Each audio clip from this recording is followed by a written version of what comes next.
हाँ तो दोस्तों, दो क्वेश्चन आपके क्लियर हो गए हैं। चर्चा करने वाले हैं क्वेश्चन नंबर 3 के ऊपर। तीसरा है हवा में निम्न। हवा में निम्न में से किस गैस की उपस्थिति के कारण पीतल हवा में फीका हो जाता है? कि भाई हवा में ऐसी कौन सी गैस होती है जिसके कारण अपन देखते हैं कि पीतल की वस्तु धीरे धीरे अपना रंग छोड़ना शुरू कर देती है। तो चार ऑप्शन आपकी स्क्रीन पर आपको नजर आ रहे हैं। एक है ऑक्सीजन, दूसरा है आप लोगों का ऑक्सीजन, दूसरा हाइड्रोजन सल्फाइड, तीसरा है कार्बन डाइऑक्साइड, चौथा है नाइट्रोजन। नाइट्रोजन की बात करूंगा तो N2, कार्बन डाइऑक्साइड को आप लोगों ने सुना होगा CO2, हाइड्रोजन सल्फाइड H2S, और ऑक्सीजन की बात करूंगा तो O2। चार ऑप्शन आपको नजर आ रहे हैं कि कौन सी गैस है जो उपस्थिति के कारण पीतल हवा में फीका हो जाता है। तो राइट आंसर जो आपका रहने वाला है, राइट आंसर इसमें जो आपका रहने वाला है option B is the right answer. H2S की उपस्थिति में पीतल का रंग हल्का हो जाता है, ये आप लोग नोट करें। अब वैसे बात करें, देखो सबसे ज्यादा गैस पूछ ले, सर्वाधिक गैस वायुमंडल में कौन सी है, तो आप लोग बता सकते हैं 78% होती है नाइट्रोजन, और ये तो 78% है। 21% की बात करूंगा तो ऑक्सीजन आपकी वायुमंडल के अंदर उपस्थित है। उसके अलावा और चर्चा करेंगे कार्बन डाइऑक्साइड की, 0.07 कार्बन डाइऑक्साइड है, ये नोट करें।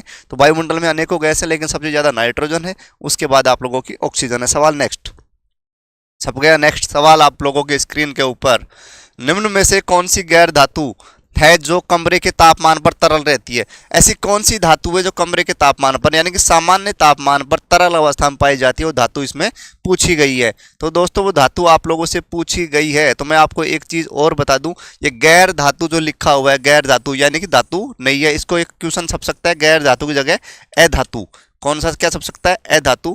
कि ऐसी कौन सी अधातु है जो कमरे के तापमान पर तरल अवस्था में पाई जाती है? अधातु बोल दूं या धातुएं, देखो तीन प्रकार के पदार्थ होते हैं, धातु, अधातु और उपधातु। तो ये अधातु हमारे से पूछी गई है। चार ऑप्शन स्क्रीन पर दे रखे हैं, फास्फोरस है, ब्रोमीन है, क्लोरीन है, हीलियम है। चार ऑप्शन आप लोगों को दे रखे हैं। सबसे पहले मैं बता दूं आप लोगों को कि इसका जो राइट आंसर है वो है ब्रोमीन। ब्रोमीन वह अधातु है जो सामान्य ताप पर तरल अवस्था में पाई जाती है। आज ये तो है अधातु। चलो आपसे पूछ ले, क्वेश्चन छप जाए कि धातु जो है, धातु वो आप लोग ये बताइए कि जो धातु है आप लोगों की वो कौन सी ऐसी धातु है जो सामान्य ताप पर तरल अवस्था में, तरल मतलब लिक्विड फॉर्म में, लिक्विड फॉर्म में पाई जाती है? तो वो बात करेंगे पारा। कौन सी? पारा। और पारा का जो प्रतीक की बात करूंगा Hg, इसको हम मरकरी भी बोल देते हैं। तो आप लोग याद कर ले कि धातु पूछ ले तो पारा, और अधातु पूछ ले तो आप लोगों की ब्रोमीन है, तरल अवस्था में पाई जाने वाली अधातु और धातु। नेक्स्ट की ओर चर्चा कर लेंगे। छप गया स्क्रीन पे, देखो क्लोरोफिल के बारे में पूछा गया है। क्लोरोफिल एक प्राकृतिक रूप से यौगिक है जिसमें केंद्रीय धातु होती है। क्लोरोफिल के अंदर पूछा गया है कि कौन सी धातु पाई जाती है? क्लोरोफिल के अंदर कौन सी धातु पाई जाती है, ये मुख्य रूप से सवाल का यही है। तीन ही ऑप्शन इसमें आप लोगों के छपे हैं, एक है तांबा, दूसरा है मैग्नीशियम और तीसरा है लोहा। राइट आंसर जो आप लोगों का रहने वाला है वो मैं आप लोगों को बता दूं कि क्लोरोफिल का मुख्य कार्य क्या है कि प्रकाश, सूर्य के प्रकाश से क्रिया करके पौधों के लिए भोजन तैयार करता है क्लोरोफिल। और पौधों के अंदर कौन सा वर्णक पाया जाता है? तो वो आपका है मैग्नीशियम। या ध्यान रखें, पौधों के अंदर, पत्तियों के अंदर मैग्नीशियम पाया जाता है। क्लोरोफिल की उपस्थिति के कारण पत्तियां कैसे रंग की होती है? हरे रंग के। तो सवाल यहाँ से छपेगा कि पत्तियों का रंग हरा होता है किस कारण? तो आप लोग बता देंगे क्लोरोफिल। और क्लोरोफिल के पत्तियों के अंदर कौन सा तत्व पाया जाता है? तो वो आप लोग बता देंगे मैग्नीशियम। तो ये आप लोग ध्यान रखें। दूसरी बात करूँ लोहा की, तो मानव शरीर के अंदर, रक्त के अंदर कौन सा वर्णक पाया जाता है? तो वो है लोहा। आ गया है नेक्स्ट सवाल, बल्ब के बारे में पूछा गया है। बल्ब के बारे में पूछा गया, आमतौर पर बिजली के बल्ब में भरा गैस है। आमतौर पर बिजली का जो बल्ब आप लोगों ने घर में देखा होगा, लाइट आपने देखी होगी, कौन सी गैस बल्ब के अंदर होती है? आप जब देखते हो कई बार गैस, वो लाइट जो बल्ब आपके घर में होता है जलकर अंदर से पूरा काला हो जाता है या पूरा सफेद हो जाता है, वो होती है गैस की क्रिया। पहले बता दूं, बल्ब के अंदर जो फिलामेंट लगा होता है, सवाल आप लोगों को ये पूछ सकता है कि बल्ब के अंदर जो फिलामेंट लगा होता है किस धातु का है? जैसे आपने देखा होगा तार तार, हल्का सा तार होता है, ऐसे बल्ब आपने देखा होगा। ये मान लीजिए आपका बल्ब है, उसमें एक तार ऐसे लगा होता है, ये कुछ बल्ब की आकृति होती है। तो ये जो धातु है, ये जो फिलामेंट है, ये किस धातु का बना होता है? तो ये तो आपको सबसे पहले बता दूं, ये तो बना होता है टंगस्टन का। किसका? टंगस्टन का। टंगस्टन का बना होता है। और उसके अलावा चर्चा कर लें कि अब सवाल है कि बिजली के बल्ब में कौन सी गैस भरी होती है? तो गैस के बारे में चार ऑप्शन है आपकी स्क्रीन पर, नाइट्रोजन है, हाइड्रोजन है, कार्बन डाइऑक्साइड है और ऑक्सीजन है। चार आपके पास ऑप्शन है। तो दोस्तों इसमें जो राइट आंसर आप लोगों का रहने वाला है वो रहने वाला है नाइट्रोजन। कौन सी गैस है? नाइट्रोजन। चलें नेक्स्ट की ओर। चलो, शरीर से रिलेटेड एक सवाल और आ गया है। रुधिर में एक तरल माध्यम होता है। पहला सवाल यही बन जाता है दोस्तों, देखो पहला सवाल यहीं से बन गया है, रुधिर एक तरल माध्यम है। सवाल पूछता है रुधिर क्या है? तो आप लोग बता सकते हो रुधिर जो है वो तरल संयोजी उत्तक है। तरल रुधिर जो है तरल संयोजी उत्तक है। रुधिर क्या है? तो रुधिर तरल संयोजी उत्तक है। जिसे क्या कहते हैं तो मैं बता दूं, रुधिर, लसिका, चार ऑप्शन है, लसिका, प्लेटलेट्स, प्लाज्मा और हीमोग्लोबिन। मैं आपको अंदर एक चीज बता दूं, रुधिर के अंदर 3 प्रकार की कोशिकाएं होती हैं, जिसमें एक आरबीसी होती है जिसका जीवन काल 120 डेज, दूसरी होती है डब्ल्यूबीसी जिनका जीवन काल 1 वीक यानी 6 से 7 दिन, और एक होती है हमारी प्लेटलेट्स, जो गांव में लोग अक्सर आप सुनते रहते हो कि प्लेट डाउन हो गई, वही प्लेटलेट्स है। प्लेटलेट्स, इसका भी जीवन काल 1 वीक तक का होता है। डब्ल्यूबीसी क्या करती है? प्रतिरक्षियों का निर्माण करती है, यानी कि शरीर में रोगाणुओं से लड़ने की क्षमता पैदा करती है डब्ल्यूबीसी। और आरबीसी है जो क्या करते हैं, आरबीसी का जो निर्माण होता है वो आपके होता है अस्थि मज्जा नाम का अंग होता है, और आरबीसी जब मर जाती है तो कहाँ चली जाती है? पलिया नाम के अंग में पहुंच जाती है। ये तो प्लेटलेट्स की बात हो गई। तरल माध्यम पूछा है तो मैं बता दूं कि जो आपका रक्त है, रक्त को 2 भागों में बांटा गया है, एक है प्लाज्मा और दूसरा है रासायनिक संघटक। दूसरा क्या है? रासायनिक संघटक। तो प्लाज्मा, अब इसका जो राइट आंसर आप लोगों को मैं बता दूं कि इसका जो राइट आंसर रहेगा वो आपका है प्लाज्मा। इसमें पूछा है कि तरल माध्यम में प्लाज्मा, हमेशा इसमें क्या होता है, प्लाज्मा के अंदर 80 से 90% इसमें जल पाया जाता है। 80 से 90% जल पाया जाता है प्लाज्मा में। तरल अवस्था में प्लाज्मा होता है, तो ये पूछा है तरल माध्यम क्या होता है, तो प्लाज्मा जो है तरल माध्यम, और सॉलिड फॉर्म में जो होता है, जो रासायनिक संघटक है सॉलिड फॉर्म में ये होते हैं। तो राइट आंसर प्लाज्मा है। हीमोग्लोबिन शरीर के अंदर पाया जाता है एचबी आरबीसी के अंदर, और हीमोग्लोबिन की उपस्थिति के कारण ही रक्त का रंग कैसा होता है? लाल होता है। तो ध्यान रख लें आप लोग, ये आरबीसी में पाया जाता है हीमोग्लोबिन, ध्यान रखें। नेक्स्ट चलो नेक्स्ट चलते हैं। पादप में जाइलम का कार्य क्या है? देखो पादपों के अंदर क्या होता है दोस्तों, कि अपन देखते हैं भोजन अपने मुंह से खाते हैं। ये तो नहीं है कि हाथ को भोजन की आवश्यकता है तो हाथ भोजन खाएगा, पैर को भोजन की आवश्यकता है तो पैर भोजन खाएगा, नहीं। भोजन कहाँ से खाते हैं? मुंह से खाते हैं। ऐसे ही पौधों का भी ये नहीं है पत्तियों को पानी की आवश्यकता है तो पत्तियां पानी पी लेंगी, तने को आवश्यकता है तना खुद पानी ले लेगा, ऐसा नहीं है। अपन पेड़ों में पानी डालते हैं, कहाँ डालते हैं? जड़ों में पानी डालते हैं। तो जड़ों से संवहन होता है पानी का, जड़ों से ही पानी ऊपर तक जाता है। अब उसके लिए क्या होता है, पादपों में 2 प्रकार के उत्तक होते हैं, एक कहलाता है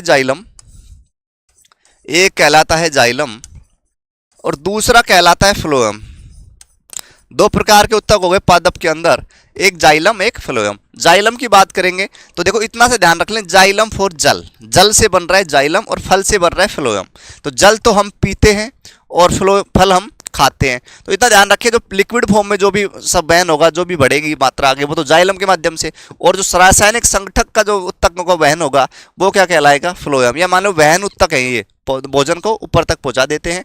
तो इसमें देखो क्या लिखा है, पादप में जाइलम का कार्य क्या है? तो जाइलम का कार्य जल से है, ये आप लोग ध्यान रखें। और जल का वहन, ये वहन उत्तक हैं दोनों, और जल का वहन कौन कर देगा? जाइलम। उसके अलावा अमीनो अम्लों का वहन है, ये क्या ना, ऑक्सीजन का वहन है। तो ऑक्सीजन का वहन रक्त के माध्यम से होता है। भोजन का वहन तो ये ऑप्शन ही गलत है, कुछ नहीं होता। नेक्स्ट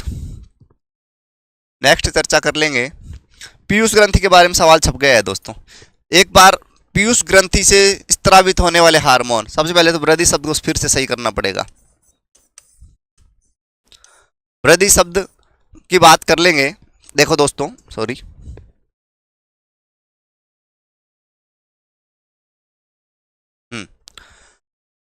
पीयूष ग्रंथि को एक सवाल तो यहां से छप गया, ये लो, मास्टर ग्रंथि किस ग्रंथि को कहा जाता है? तो आप लोग बता देंगे, पीयूष ग्रंथि। कौन सी ग्रंथि? पीयूष ग्रंथि। मास्टर ग्रंथि क्यों कहा जाता है साहब? ग्रंथियां तो बहुत हैं, पीयूष को मास्टर क्यों कहा गया? पीयूष ग्रंथि को बताएंगे मास्टर ग्रंथि इसलिए कहा जाता है कि सर्वाधिक हार्मोन की कोई बात करेगा तो वो है अपनी पीयूष ग्रंथि। एक बात, सर्वाधिक हार्मोन स्रावित करती है ग्रंथि पीयूष। दूसरी बात, आकार कैसा होता है?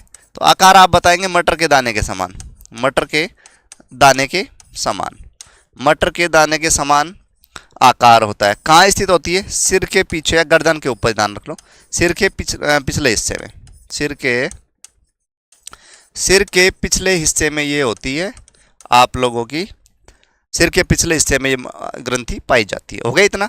अब सवाल पूछा है स्रावित होने वाले हार्मोन्स, इससे तो सर्वाधिक हार्मोन, लेकिन इसमें 4 हार्मोन दे रखे हैं, तो एंजाइम भी ऑप्शन, मतलब इसमें अगर देखो सवाल छप रहा है तो ऑप्शन होने चाहिए सारे रिलेटेड उससे, लेकिन ये आउट है।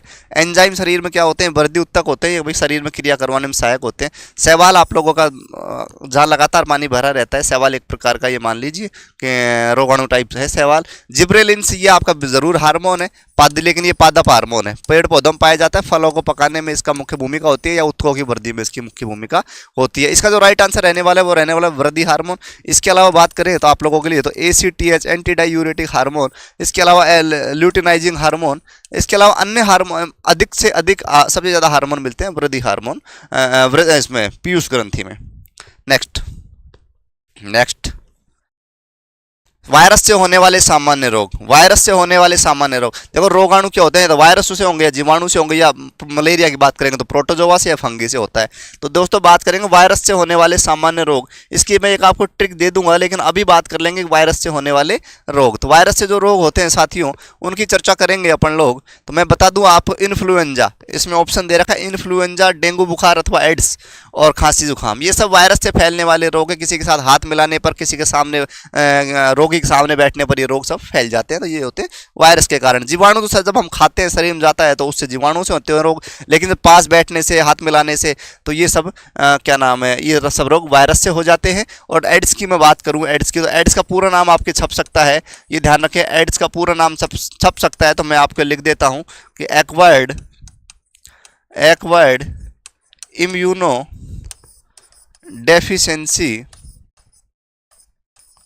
डेफिशिएंसी सिंड्रोम, एड्स का पूरा नाम आप लोगों से पूछ सकता है। खांसी जुकाम भी राइनो वायरस से ही होती है, जुकाम और खांसी, ये ध्यान रखें।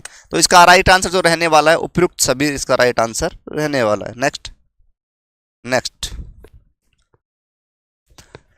किसी तत्व के रासायनिक गुण निम्नलिखित में से कौन तय करता है? किसी तत्व का रासायनिक गुण मैं आप लोगों को बता दूं कि रासायनिक गुण जो क्या नाम है, तत्वों के रासायनिक गुण कौन तय करता है, ये सवाल इसमें छपा है। तो क्या इलेक्ट्रॉन की संख्या, या न्यूट्रॉन संख्या, प्रोटॉन संख्या, या उपरोक्त सभी? तो मैं आप लोगों को इसका बताना चाहूंगा कि इसमें जो रासायनिक गुण जो तय करेगा वो सबसे ज़्यादा होती है इलेक्ट्रॉन संख्या। वैसे इलेक्ट्रॉन और प्रोटॉन की संख्या समान होती है, लेकिन मैं बता दूं इसमें इलेक्ट्रॉन की संख्या, या अगर ऑप्शन में आपको ये नहीं मिले इलेक्ट्रॉन की संख्या, तो आप लोगों को मिलेगा परमाणु क्रमांक आप लोगों को ऑप्शन में मिलेगा, और आप आंसर लगा देंगे इलेक्ट्रॉन संख्या। जितना परमाणु क्रमांक उतना ही इलेक्ट्रॉन। अब वो कम ज़्यादा पे डिपेंड करता है, भाई किसी का अष्टक पूरा हो रहा है तो कितना काम करेगा, किसके अष्टक में कितनी कमी है तो किस हिसाब से काम करेगा। तो रासायनिक गुण जो तय करेगा वो इलेक्ट्रॉन की संख्या तय करेगा। और प्रोटॉन संख्या और इलेक्ट्रॉन संख्या सेम होती है, लेकिन न्यूट्रॉन्स की संख्या में मैं बता दूँ आप लोगों को, इलेक्ट्रॉन की संख्या में से या परमाणु भार में से प्रोटॉन्स की संख्या घटा देंगे तो साथ ही वो आपका आ जाता है न्यूट्रॉन्स की संख्या।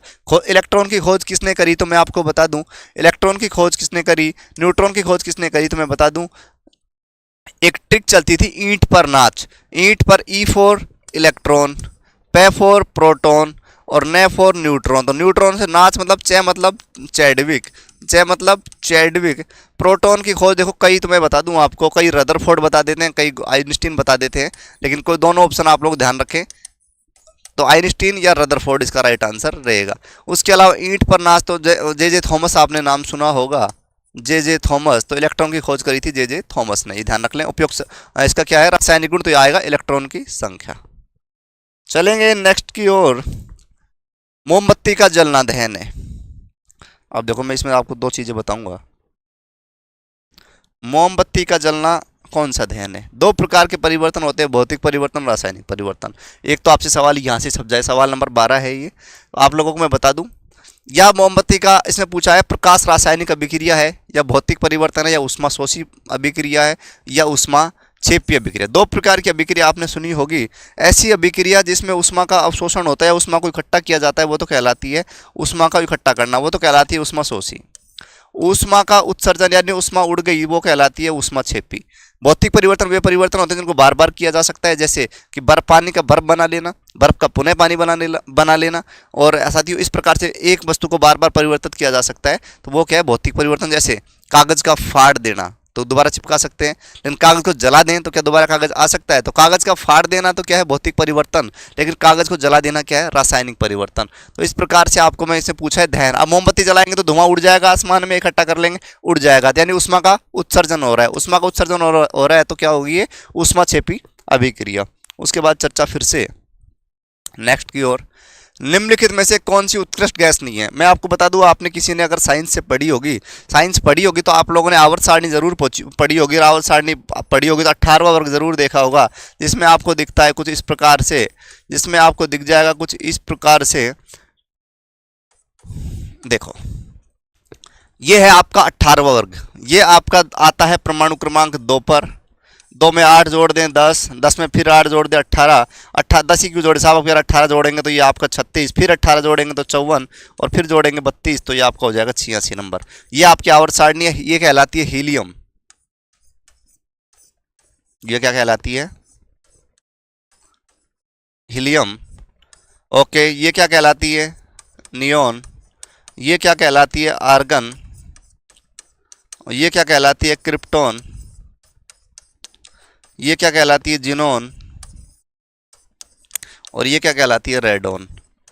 अब सवाल क्या छपा है कि निम्न में से कौन सी उत्कृष्ट गैस नहीं है, तो मैंने आपको सामने लिख दी है। इसमें हीलियम है तो मतलब हीलियम तो इसमें है, तो ये तो उत्कृष्ट गैस है। नियोन भी उत्कृष्ट गैस है, आर्गन भी। इनका परमाणु क्रमांक पूछ ले तो 2, 10 और 18। हाइड्रोजन गैस जो है वो आपकी उत्कृष्ट गैस नहीं है। इसके अलावा ये भी मिल जाए तो ये भी उत्कृष्ट गैसें हैं सारी, ध्यान रख लें आप लोग। कौन सा तत्व सूर्य में सर्वाधिक पाया जाता है? सूर्य के बारे में चर्चा जरूर कर लेंगे। सूर्य है तो जीवन है। सूर्य की किरणें सीधी सीधी आप लोगों के क्या बोलते हैं, आप लोगों के ऊपर सुबह सुबह गिरती होगी, जब भी आप लोग उठते होंगे सूर्य किरण से। सुबह जल्दी आ जाता है सूर्य भगवान अब इस टाइम। तो आपको बात करेंगे, सूर्य तत्व पूछा गया है सर्वाधिक, सूर्य के अंदर कौन सा तत्व सर्वाधिक पाया जाता है? 4 ऑप्शन है, हाइड्रोजन है, ऑक्सीजन है, आर्गन है, क्रिप्टॉन है। सबसे ज्यादा चर्चा करेंगे सूर्य के अंदर सबसे ज्यादा पाया जाता है हाइड्रोजन, कितना? 71%। कितना? 71%। उसके अलावा अन्य इसमें पाया जाता है ऑक्सीजन। क्या पाया जाता है? ऑक्सीजन 21%। बाकी अन्य गैसें होती हैं सूर्य में, लेकिन सबसे ज्यादा कोई तत्व पाया जाता है तो वो है हाइड्रोजन 71%। नोट कर लें दोस्तों। उसके बाद चर्चा कर ले नेक्स्ट की ओर। निम्न में से सिनेबार किसका है? इसका सिनेबार पूछा है दोस्तों, याद करने का इसमें कोई ज़्यादा है नहीं। एकमात्र ऐसी धातु जो सामान्य अवस्था में तरल अवस्था में पाई जाती है तो वो क्या कहलाती है? पारा। मैंने आपको बताया था पारा कहलाती है। और इसमें पारा का एक ही अयस्क होता है जिसका नाम ये सिनेबार नहीं होता है, ये सिनेबार होता है। सिनेबार ध्यान रखें। तो सिनेबार जो अयस्क है वो आपकी पारा धातु यानी कि मरकरी का अयस्क है। एकमात्र अयस्क पारा धातु का सिनेबार। नोट कर लें दोस्तों, आराम से नोट कर लें, घबराए नहीं। जब बस सहसा मुड़ती है, या ये सहसा शब्द नहीं था, ये था अचानक, या अचानक ब्रेक लेती है। जब बस अचानक मुड़ती है तो तब में बस में खड़ा यात्री बाहर की ओर गिरता है, इसका कारण क्या है? देखते हो आप, बस अचानक ब्रेक लेती है, आगे की ओर अपन झुक जाते हैं, या बस घूमती है तो जिस साइड बस घूम रही है उसके अपोजिट साइड हम झुक जाते हैं। ये आप लोगों ने खूब देखा होगा, बस में बैठे होंगे, सफ़र जरूर सबने किया होगा। तो इसका जो राइट आंसर है वो क्या है? इसमें गति का जड़त्व। आपने सुना होगा न्यूटन का प्रथम नियम, न्यूटन का फर्स्ट नियम आपने सुना होगा। तो न्यूटन का फर्स्ट नियम क्या कहता है कि सामान्य अवस्था में हम है और एकदम से कुछ अन्य अलग क्रिया हो जाती है तो जड़त्व का नियम कहलाता है। यानी कि तो ध्यान रखिए, गति का जो प्रथम नियम है, जड़त्व नियम जो है न्यूटन का प्रथम नियम है, वो इसका राइट आंसर रहने वाला है। राइट, जड़त्व के नियम की वजह से ही हम इनबैलेंस हो जाते हैं, ये नोट कर लें। जब ये तो वापिस से क्वेश्चन रिपीट हो रहा है क्या? जब बस सहसा मुड़ती है तब बस में खड़ा यात्री बाहर की ओर गिरता है, इसका कारण क्या है? इसका कारण दोस्तों मैंने अभी आप लोगों को नोट करवाया कि जो आपका नियम है वो वापिस से क्वेश्चन रिपीट हो गया है, तो वो ये गति का नियम। अच्छा, ये नोट कर लें। नेक्स्ट, तेल की बूंद पानी पर फैल जाती है क्योंकि? आपने देखा होगा तेल आप पानी के ऊपर डाल दो, तेल ऊपर ऊपर तैरता रहेगा। क्या है कारण? उसका कारण पूछा है दोस्तों, तो कारण मैं आप लोगों को बताऊंगा कि इसमें जो कारण क्या है। जो तेल का जो पृष्ठ तनाव है, तेल का जो पृष्ठ तनाव है पानी से बहुत कम होता है, ये इसका राइट आंसर है। ध्यान रख लें कि जो पृष्ठ तनाव है वो तेल का कम होता है पानी के मुकाबले। चलते हैं नेक्स्ट की ओर। किसी पिंड का वजन पृथ्वी के केंद्र में कितना होता है? किसी पिंड का वजन पृथ्वी के केंद्र पर पूछा गया है, कितना होता है? तो मैं 4 ऑप्शन है, सतह पर वजन से आधा, शून्य, सतह पर वजन से दुगना, या असीमित। तो पिंड पे मैं आप लोगों को बता दूं, इसका जो राइट आंसर रहेगा वो रहेगा शून्य। किसी भी पिंड का वजन पृथ्वी पर आकर वो शून्य हो जाता है, ये नोट कर लें, ये इसका राइट आंसर। ताजे पानी का हिमांक बिंदु या ताज़ा पानी कितने बिंदु पर जम सकता है? तो आपको मैं बता दूं, इसमें 4 डिग्री दे रखा है, 3 डिग्री दे रखा है और 5 डिग्री दे रखा है, 4, 3, 5 और 0 डिग्री दे रखा है। राइट आंसर जो रहने वाला है आप लोगों का, राइट आंसर जो रहने वाला है आप लोगों का, ये option number 0 is the right answer, ये ध्यान रख ले, यानी कि डी ऑप्शन। सूर्य की उष्मा पृथ्वी पर कैसे पहुंचती है? सूर्य की उष्मा पृथ्वी पर कैसे पहुंचती है? तो आपको मैं बता दूं कि 3 प्रकार की मतलब चालन, संवहन और विकिरण आपने सुना होगा। चालन होता है ठोस ठोस के मध्य, विकिरण होता है गैसों के मध्य, और संवहन होता है लिक्विड फॉर्म के मध्य। जैसे कि आप लोगों ने देखा होगा कि सूर्य जब अपन केतली में पानी गर्म करते हैं तो नीचे से आग लगा देते हैं, विकिरण के माध्यम से वो चलता है। तो इसका जो आपका राइट आंसर रहने वाला है वो कहलाएगा विकिरण। क्या कहलाएगा? विकिरण के द्वारा। तो दोस्तों ये आज की 20 क्वेश्चन की क्लास थी। अगर आप लोगों को क्लास अच्छी लगी है तो वीडियो को लाइक तो आप कर ही देंगे, कर ही दिया होगा। साथ ही चैनल पर नए हैं तो चैनल को सब्सक्राइब जरूर करें। Thank you.